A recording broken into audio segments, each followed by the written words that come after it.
너희에게 있는 것을 굳게 잡으라. 오늘 주시는 말씀의 주제 말씀입니다. 너희에게 있는 것을 어떻게 잡으라고요? 굳게 잡으라. 너희에게 없는 것입니까? 있는 것입니까? 이미 교회에게 있는 것이죠. 그 있는 것을 굳게 잡지 못하면 무엇을 잡을 수 있습니까? 엉뚱한 것을 잡을 수 있다라는 겁니다. 오늘은 네 번째 교회 이름이 뭐죠? 교회 이름이 뭐라고요? 오후 시간에는 좀 많이 졸기 때문에 묻고 대답하는 게 좋을 것 같습니다. 혼자 막 이야기하니까 막 주무시는 분 보면 저도 막 시험 들고 아이고 막 그냥 그래서 물으실 때 잠 깬다 생각하시고 대답하시고 그렇게 하시면은 저도 이제 졸 때 있거든요. 저도 설교할 때 보면 갑자기 허해질 때 있어요. 그래서 저도 안 졸아야 되니까 서로 묻고 대답하고. 네 번째 교회 이름이 뭐라고요? 두아디라 교회입니다. 두아디라 교회.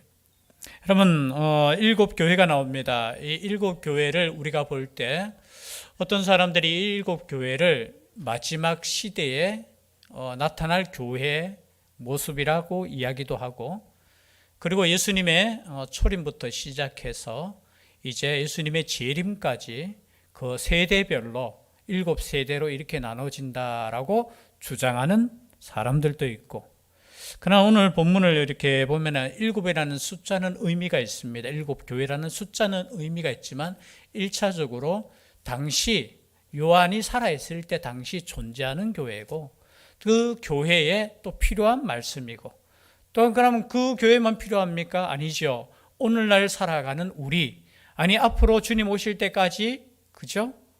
계속되는 이 교회들을 향해서 주시는 말씀이다. 그래서 여러분 7교회 숫자, 12제자, 이 숫자도 사실은 조금은 중요합니다. 여러분 오병이의 기적 이후에 몇 명이 떡을 먹었죠? 5,000명. 얼마가 남았죠?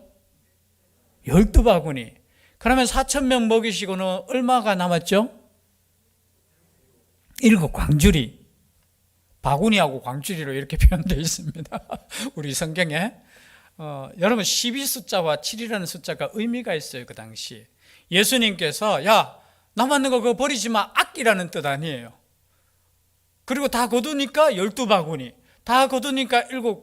여러분 12와 7이라는 숫자의 의미는 교회라는 거예요. 예수님께서 이 땅에 부활하시고 다시 오시면서 올라가실 때, 오시겠다 약속하시고 올라가실 때 이 땅에 남겨준 것이 뭡니까? 교회라는 거예요. 그게 10이라는 숫자고 그게 7이라는 숫자예요.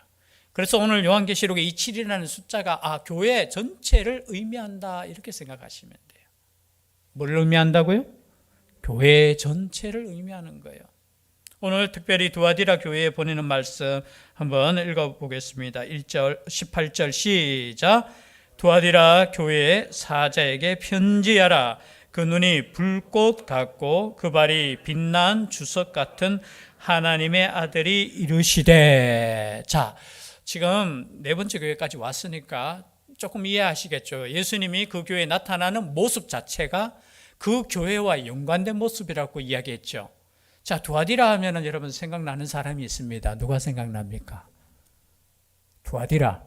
제가 어떻게 알아요? 여러분 사도행전 16장에 보면은 루디아의 고향이 어디라고요? 두아디라. 그리고 자색 옷감 장사라고 했어요. 즉 말해서 이 두아디라 이 성은 사실은 앞에 있는 버가모 뒤에 나오는 사대 요 사이에 낀 큰 도시는 아니에요. 큰 도시는 아닌데 이 옷감 그리고 이렇게 염색 이런 쪽에 굉장히 발달한 도시였습니다. 그래서 루디아도 그 고향 거기에 기술을 가지고 아마 빌립보 성에 와서 장사를 했겠죠. 그죠? 그리고 이 두아디라 교회가 어떻게 발생했는지에는 잘 이렇게 모릅니다. 그냥 바울이 에베소 전도하다가 그렇게 전도했다는 설도 있고, 이 루디아가 바울에게 복음을 받고 다시 고향으로 와서 교회를 세웠다라고 주장하는 경우도 있습니다. 그러나 정확하게는 알 수 없고요. 어쨌든 이 도시는 옷감으로도 유명하고 염색하는데 유명하고 또 하나로 유명한 게 뭐냐면 무기, 주조 사업.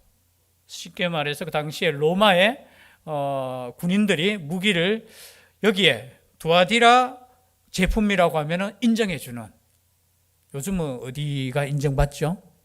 메이드 인 코리아. 또 뭐 엉뚱한데 또 이야기하시면 이 당시에는 두아디라에서 만든 이게 제품이라고 하면은 인정해 줬다라는 거죠.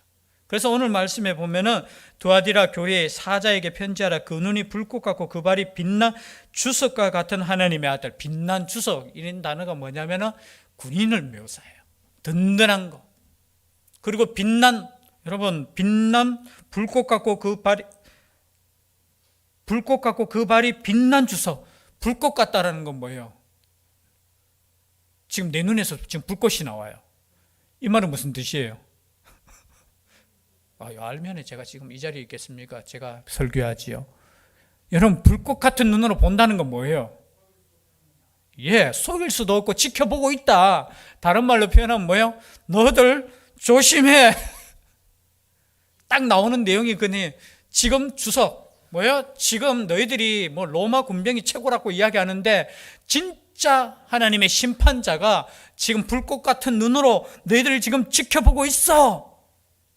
앞에 다 그죠? 요한계시록 1장에 보면은 예수님의 모습이 지금 다 표현되는 것을 지금 7교회 하나하나 지금 나오는 거예요. 나오는 거.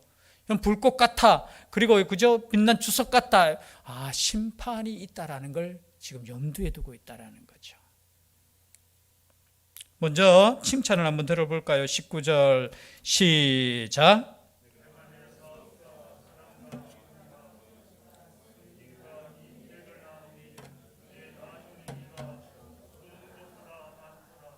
아멘.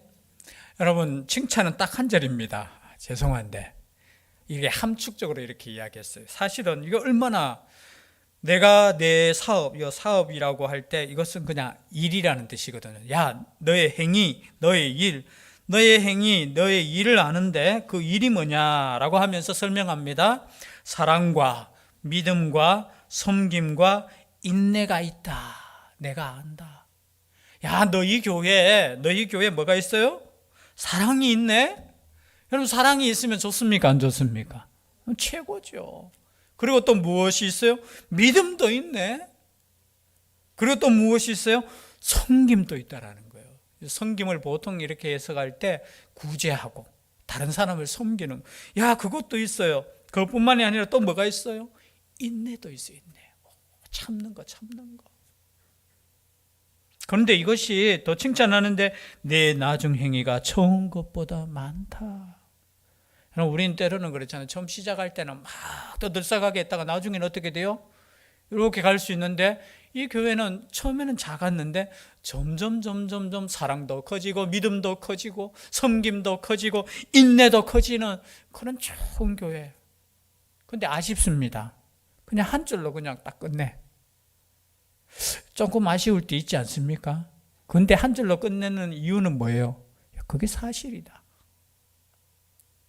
말이 많다는 것은 뭡니까? 죄송한데 사기꾼이 말이 많을까요? 진실한 사람이 말이 많을까요? 그러면 내가 제일 말이 많으니까 내가 사기꾼이 되는데. 여러분, 이렇게 짧게 칭찬했다 할지라도 너희들에게 있는 거 내 다 안다. 사랑 있네, 믿음 있네. 그런데 이것이 점점 작아지는 것이 아니라 커지는 거예요. 여러분, 이런 복이 우리에게 있기를 주의 이름으로 축복합니다. 점점 커질 건 커져야 돼요. 믿음도 커지고 사랑도 커지고 그리고 섬김도 커지고 인내도 커져야 됩니다. 우리 집사님 방금 이야기할 때 그 옛날 사랑 그것만 생각하고 그것만 이야기하는 것이 아니라 지금 사랑. 오전에 예수님께서 물으셨잖아요. 3번이나. 뭘 물으셨습니까? 너 사랑. 참 제가 볼 때는 그래요. 근데 이해되는 게 뭐냐면 가끔 연인 사이에 그렇잖아요. 부부 사이에도 그런 있잖아요. 당신 나 사랑해? 그렇게 묻습니까? 안 묻습니까? 안 묻는 거는 위험한 거예요. 안 묻는 거는 그거는 내가 볼 때 이제 정으로 사는 거야. 묻는다는 건 뭐예요? 연인 사이에도 자기 나 사랑해? 이거 묻는 건 뭐예요? 나 사랑했으면 좋겠다라는 거죠. 근데 사랑이 이렇게 식어지면 뭐예요? 안 물어. 사랑하든 말든. 예수님께서 우리에게 묻는 거는 뭐냐면은 나도 너 사랑하고 싶어. 그리고 너의 사랑 나도 받고 싶어. 받고 싶어. 있을 때면 우리 경상도 남자들은 그렇잖아요. 그렇게 물으면 뭐라고 대답해요? 이 문디야. 그러니까 내가 살지. 그러니까 네 만나지. 또 이 말은 뭐야? 그 묻는 것 자체가 정말로 이거는 자존심 상한다는 거야. 제가 반대로 맞잖아요. 그거 왜 물어? 아니 내가 참 묻지 마세요 앞으로. 그런데 그렇게 물으시는 것은 사랑받고 싶고 사랑하고 싶다라는 거예요. 나를 사랑하겠다는 거예요. 예수님이 그렇게 물으시는 거는 야 나는 너 이렇게 사랑하는데 너 나 진짜 사랑하니? 이렇게 물으시는 거예요. 물으시는 거. 갑자기 사랑 이야기하다가 그죠? 커지기를 원합니다. 아이고 뭐 옛날에 사랑했는데요. 아니요, 가정에서도 점점 그죠? 부부가 나이가 들수록 더 사랑하고 교회도 마찬가지예요. 더 사랑하시기를 바랍니다. 더 사랑하시고. 그러나 20절 죄송합니다. 이제 본론으로 들어가는 거예요. 시작. 그러나 네게 책망할 일이 있노라. 자칭 선지자라 하는 여자 이세벨을 내가 용납하미니 그가 내 종들을 가르쳐 꿰어 행음하게 하고 우상의 제물을 먹게 하는도다. 그러나 하면서 사실은 본론으로 들어가는 거예요. 지금 예수님께서 진짜 말하고 싶은 거는 요거라는 거예요. 그러나 여러분 제가 말씀드렸습니다. 책망도 사랑이라는 거예요. 책망 없다라는 건 사랑이 식어졌거나 관심이 없다라는 거예요. 아닌가? 여러분 우리가 관심 있고 사랑하기 때문에 책망하잖아요. 우리 경준이를 가장 사랑하는 사람이 제일 잔소리 많이 할 거야. 누가 잔소리 제일 많이 해? 그러니까 안 해. 저 뒤에. 엄마가 제일 잔소리하는 이유가 뭐냐면은 제일 사랑해요. 왜? 엄마 대봐. 정말 이거는 사랑 안 해라 해도 할 수밖에 없는. 그런데 그 책망할 내용이 뭐냐면 자칭 선지자라 하는 여자 이세벨을 네가 용납했다라는 거예요. 보세요. 자, 단어 하나. 자칭 선지자라 하는 여자라는 거예요. 자칭이라는 단어를 썼습니다. 선지자, 그러니까 하나님께서 이렇게 세운 선지자가 아니고 뭐예요? 스스로 선지자라. 하나님께서 말씀하신 선지자가 아니고 내가 선지자라는 거예요. 그래서 어떤 목사님들은 그 안에 진짜 여자가 있었다. 이 여자가 이세벨이라는 이름은 아닌데 이 여자라는 단어가 사실은 우리 예수님께서 마리아에게 했던 그 호칭하고 똑같아요. 무슨 뜻이냐면은 귀부인. 우리 보통 예수님께서 말씀하실 때 여자여라고 했잖아요. 요한복음에 보면은 그 여자여를 낮은 단어가 아니에요. 헬라어에는 귀부인이라는 그냥 그런 뜻이에요. 그리고 주님으로서 이제 한 여자에게 이렇게 말하는 뜻도 있겠지만 여기에 여자는 굉장히 높여 부르는 거예요. 그래서 추측할 건데 아마 어떤 분들은 그 교회 안에 목사님의 사모님이 아닐까. 조금은 그런데 의외로 이렇게 해석하시는 분들이 많아요. 왜? 진짜 여자가 있었다. 그런데 그 여자는 영향력 있는 여자였다. 그냥 추측컨대 우리 교회에서 제일 여자 중에 힘이 있으신 분이 누구예요? 라고 했을 때 또 혹시나 또 오해할까 봐. 그런 권위가 있는 여잔데 어떻게 해요? 종들을 가르쳐 꿰었다. 쉽게 말해서 실력도 있고 그리고 능력도 있고 그리고 아마 기도도 많이 하셨고 또 성경에 대해서도 많이 아는 그런데 종들을 가르쳤다. 그러니까 보통 여자가 아니죠. 근데 사실 여기에 보면은 자칭 선지라 하는 여자라는, 그리고 이세벨이라는 표현 자체는 꼭 여자를 의미하는 것은 아닐 겁니다. 당시에 권위 있는 교회의 공식적인 지도자가 아니고 그 외에 자칭 내가 더 영적이다, 내가 더 깨달음이 있다. 이 당시에 이단 중에 여러분 앞에 나온 니골라당 발람의 교훈하고 지금 똑같아요. 지금 이름만 다르지. 왜냐하면 그 행위가 우상의 제물을 먹게 하고 행음하게 했다는 게 14절, 2장 14절에 나오죠. 니골라당하고 발람의 교훈하고 똑같아요. 지금 이름만 다를 뿐이야. 이세벨. 근데 이세벨 딱 하면은 유대인들은 어떤 생각을 가져요? 성경을 아는 사람들은 어떤 생각을 가져요? 그 여자, 그 아합을 꿰어서 우상을 섬기게 했던 그 시돈의, 원래 시돈 그 왕이면서 제사장의 딸이었거든요. 그 딸 이세벨. 이세벨 하면은 누가 생각나요? 이스라엘을 온통 우상 섬기는 곳으로 몰아넣고, 그리고 하나님 섬기는 선지자들을 죽이고, 그냥 이세벨 이름만 딱 나오면 어떻게 해요? 그런 여자. 이름이 진짜 이세벨이 아니고, 제가 방금 얘기했던 어떤 권위 있는 부인의 그죠? 장로님의 부인이거나 목사님의 부인이거나 그런 뜻보다는 거기에 권위가 있고 힘이 있는데 어떤 역할을 한다고요? 하나님을 잘 믿는데 목회자를 따라서 이렇게 하는 것이 아니라 자신의 펜을 만들고 자신의 사람을 만들어서 잘 믿으면 좋은데 뭐 한다고? 행음하게 하고 우상의 제물을 먹게 했다라는 거예요. 행음하고 우상의 제물. 또 이렇게 해석하는 분도 있어요. 당시에 행음과 우상의 제물은 진짜 먹었다. 맞아요. 이게 영적으로 해석하면 안 돼요. 첫째, 진짜 먹었어요. 그리고 진짜 음행을 행했어요. 지금 갸우뚱하시는 분들이 있는데, 진짜 우상의 제물을 먹었다니까요, 그리고 행음했다니까요 라고 해석할 수도 있어요. 왜냐하면 당시에 여러분 우상을 섬기지 않으면은, 제가 계속해서 지금 그 소아시아 지역에 대해서 이야기하잖아요. 자, 로마 황제를 숭배해야 돼요. 그리고 길드라는, 우리 학생들은 다 아시겠지만 조합이 있는데 거기에 들어가기 위해서는 나의 주는 황제이십니다라는 고백, 그게 증거, 그게 있어야 돼요. 그러면 거기에 만약에 들어가기 위해서는 그런 고백을 해야 되는 거예요. 그리고 그들이 함께하는 그 우상의 그 축제에 참석해서 함께 우상의 제물을 먹어야 되는 거예요. 그리고 행음도 해야 되는 거예요. 그러나 이거는 또 영적으로 보면은 하나님을 섬기지 않고 우상을 섬기는 것이 음행인 거예요. 그런데 여러분 사도행전 15장에 보면은, 자, 이방인들이 돌아오고 있습니다. 율법을 지켜야 되느냐 말아야 되느냐, 첫 번째 교회 회의 때 결정한 것이 딱 4가지 있죠. 자, 이방 사람들은 율법 잘 몰라. 하지만 이것만은 꼭 지켜야 돼 하면서 뭘 지켜라고 했습니까? 피 멀리해야 돼. 그리고 목매어 죽인 거, 잔인한 거, 그거 멀리해야 돼. 그리고 나오는 게 뭐예요? 우상의 제물, 그것도 멀리해야 돼. 그리고 음행, 그 4가지는 이방인들이라도 이 4가지는 반드시 지키라고 했는데, 지금 뭐예요? 우상의 제물 그리고 음행, 이 2가지를 어떻게 했다고요?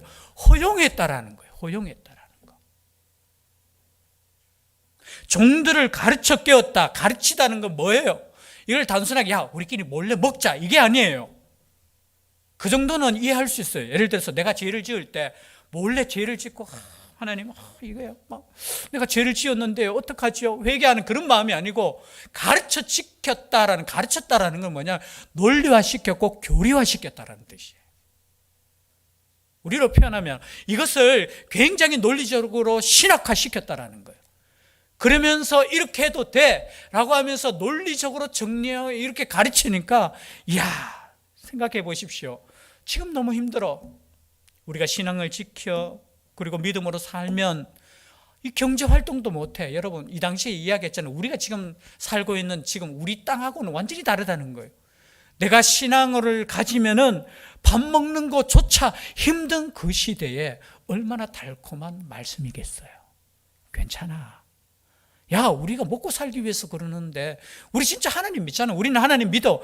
그냥 야, 잠시 가가지고 우리가 같이 그냥 고개 숙이는 거 이거 괜찮아. 그걸 허용했다라는 거예요.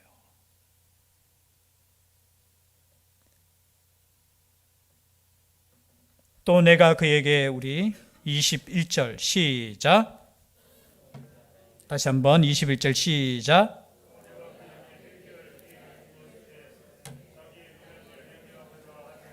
자, 하나님은 기회를 주셔요. 기회를 주셔요. 기회를 줬는데 어떻게 해요? 음행을 회개하고자 했습니까? 안 했습니까? 안 했다라는 거예요. 여러분, 이단에 빠지면 왜 못 돌아오겠습니까? 그게 논리적으로 맞다고 생각하는 거예요. 예를 들어서 우리가 그냥 아까 이야기했듯이 그냥 내가 죄 짓는 거, 그거는 내가 잘못했는 걸 알기 때문에 언제든지 돌아오기가 쉬워요. 그런데 논리적으로 하나님께서 허락하신 그 말씀을 벗어나서 논리적으로 우리가 다가올 때 사람들이 잘 벗어나지 못해요. 왜? 나는 그렇게 잘못 생각할 수 없는 사람이야. 자존심이 있어요. 영적인 자존심. 여러분, 그냥 죄 짓는 거하고 이단에 빠지는 거는 영적으로 달라요. 그래서 이단에 있는 사람들을 여러분 디도서 말씀에 보면은 디도서 3장 제가 3장 몇 절이죠? 아이고 죄송합니다. 제가 외웠는데 까먹었네요. 자, 같이 한번 읽어보겠습니다. 시작.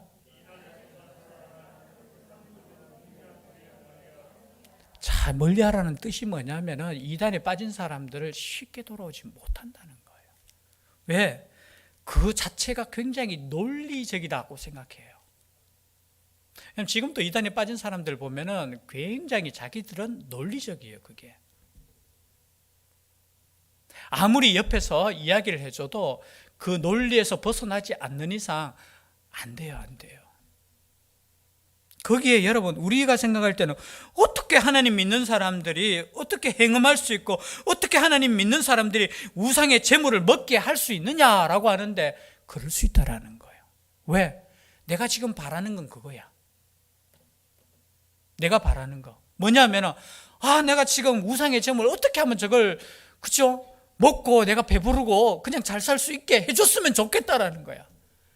그런 사람에게 달콤하게 논리적으로 다가오면은 그렇지 우리 사랑의 하나님께서 이 시대, 지금 시대가 어떤 시대인데 이해하시겠지. 자유함을 얻게 되는 거예요. 내가 듣고 싶은 걸 그냥 따라가는 거예요. 내가 듣고 싶은 거, 내가 원하는 것을 듣고 이것도 논리적이진 않지만 사람의 마음이 그런 거예요. 내 마음을 조금 편안하게 해줬으면 좋겠다라는 거예요. 여러분, 교회 나올 때 그런 마음 갖고 올 수도 있어요. 내가 지금 일주일 동안 엉망으로 살았는데 오면은 진짜 우리 목사님을 통해서 좀 위로해 줬으면 좋겠다. 맞아요. 그러나 그건 위험한 거예요. 때로는 책망이 있어야 돼요. 내가 가는 길이 옳은지 안 옳은지 우리는 다시 한번 말씀으로 돌아와야 돼요. 그렇지 않으면 때로는 우리도 이세벨의 그 교훈을 나도 모르게 따라가고 있다라는 거예요.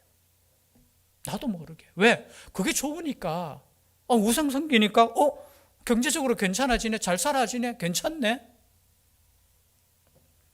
그러니까 회개할 기회를 줘도 그냥 자족하면서 자기 믿음으로 그냥 그렇게 회개하지 않는 거예요. 그러한 자들에게 22절, 23절 같이 함께 읽겠습니다. 시작. 볼지어다 내가 그를 침상에 던질 터이요 또 그와 더불어 간음하는 자들도 만일 그의 행위를 회개하지 아니하면 그 환랑 가운데에 던지고 또 내가 사망으로 그의 자녀를 죽이리니 모든 교회가 나는 사람의 뜻과 마음을 살피는 자인 줄 알지라. 내가 너희 각 사람의 행위대로 갚아주리라. 각 사람의 행위대로. 여러분 앞에 나오는 행위가 나왔죠. 내 사업이라는 단어가 행위라는 단어라고 했죠. 여러분 사랑이 있고 인내가 있고 믿음이 있고 섬김이 있는 사람에게는 그것에 갚아주시고, 그리고 음행하고 우상의 재물을 먹는 자에게도 똑같이 심판하신다는 거예요. 볼지어다. 이 볼지어다는 단어는 감탄사이면서 뭐냐면 너 반드시 한번 봐라 이 말이에요. 반드시 이루어질 것이다 라고 하는 말이에요. 볼지어다 내가 그를 침상에 던질. 침상이라는 건 뭐예요? 당시 침상이라는 것은 환자들이 눕는 그 침상이에요. 아프면 어디 누워 있어요? 우리 누워 있잖아요. 아프면 아픈데 막 이렇게 일어서 가지고 아니죠. 아프면 우리가 그래서 그 당시에 침상에 눕는다 이런 뜻은 뭐냐? 너를 병들게 하겠다는 거예요. 그냥 우리가 알아듣기 쉽게 하나님께서 그저 심판하시겠다라는 거예요. 그리고 그와 더불어 간음하는 자들도, 그와 더불어 간음한 자들이 누구예요?